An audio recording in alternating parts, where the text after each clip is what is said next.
I strive to practice mindfulness during my time creating art. I want to be present in the moment and soak up all that the creative process has to offer. Now that autumn is here, it is a time for calm, slow mornings spent in the studio, soaking up the sounds of nature coming in from the window and the scent of the candle I have burning.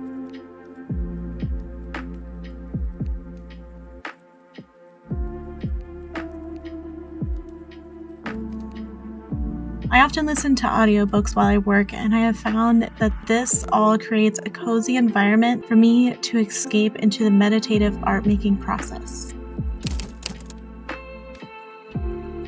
Today's piece that we are working on is another special commission. The client commissioned this to gift to one of their dear friends and their family who are currently walking through life together in the midst of one of them having a terminal illness prognosis.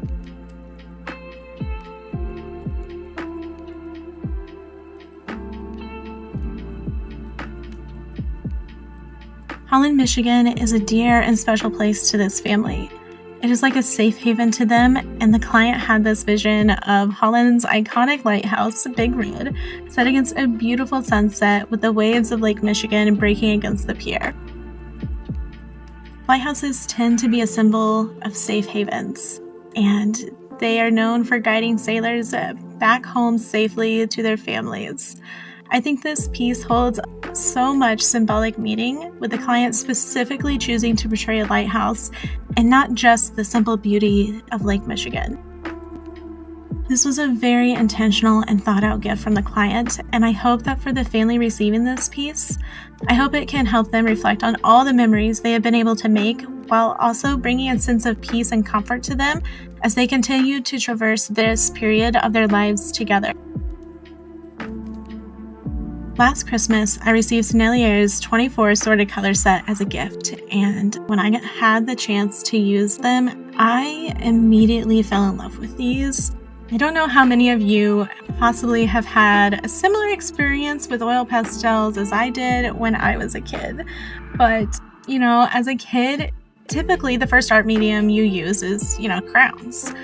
And once I reached a certain age, I started to view crayons as this medium that was geared for kids. And part of that was because of the waxy buildup. I just didn't really like the tactile experience of that buildup when using crayons, and how once you reached a certain point you couldn't lay any more color down. And so I just was gravitating towards color pencils because it gave me the ability to shade and add more depth. I don't know if this was maybe just my school, but in elementary, I'm pretty sure once we hit a certain grade that oil pastels started being on the list of school supplies that you needed for class. And I just remember absolutely hating the oil pastels.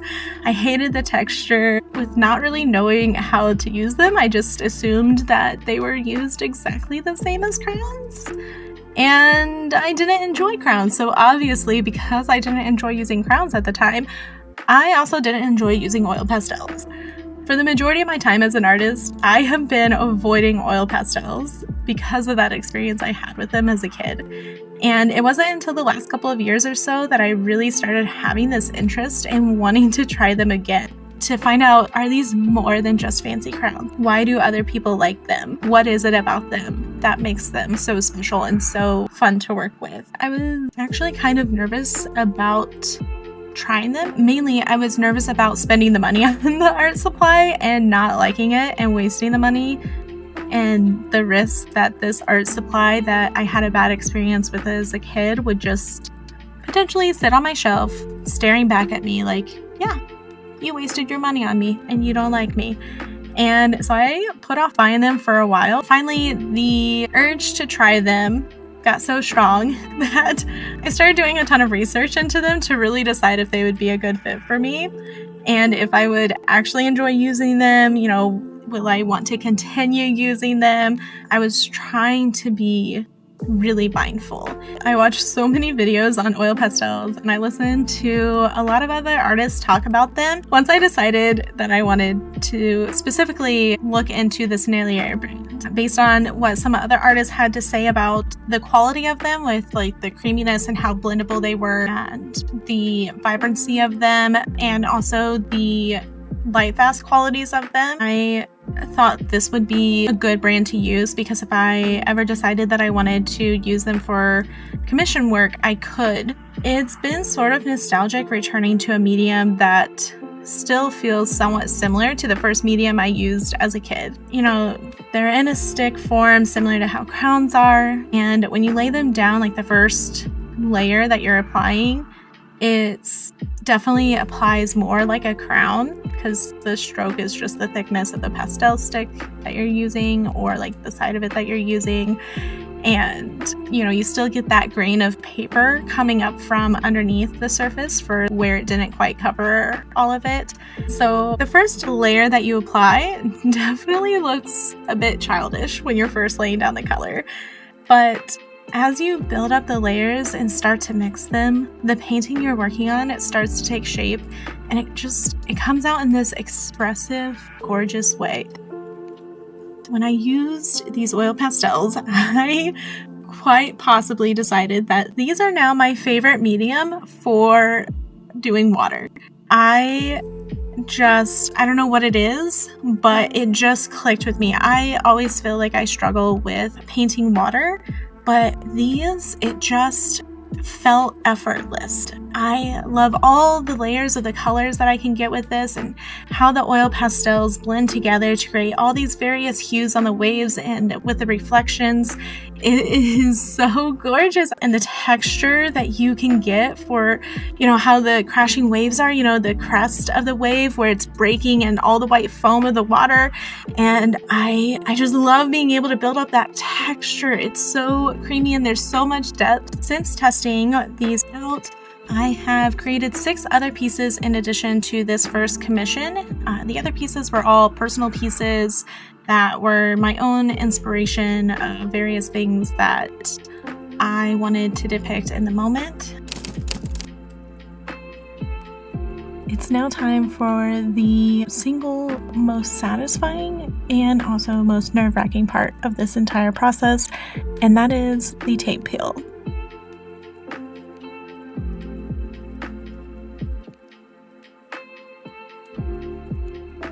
This part's tricky because if I am not careful, I could end up ripping the paper and damaging the original piece, which could lead to me needing to completely redo this piece.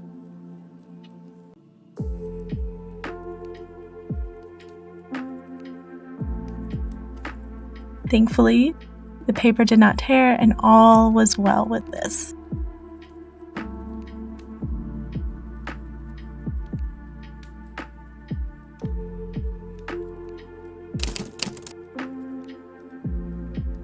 For this commission, the client chose to have me frame the artwork.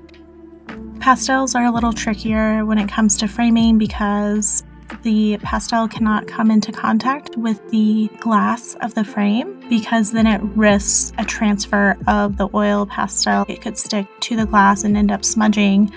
And even though this piece has been sprayed with a fixative, oil pastels never truly dry. And so it's crucial for this to not come into contact with any part of the glass or the frame itself. When framing a piece for a client, I take extra care to make sure that I get any dust or, particles that have settled on the glass on the inside out, and make sure to wipe away any fingerprints as best as I can. Here's the final result. I like to include a certificate of authenticity and artwork care instructions with my originals, and this one was being hand delivered to the client, so I carefully packaged everything up to be delivered to them. Thanks for joining me today on this cozy autumn studio day, and goodbye for now.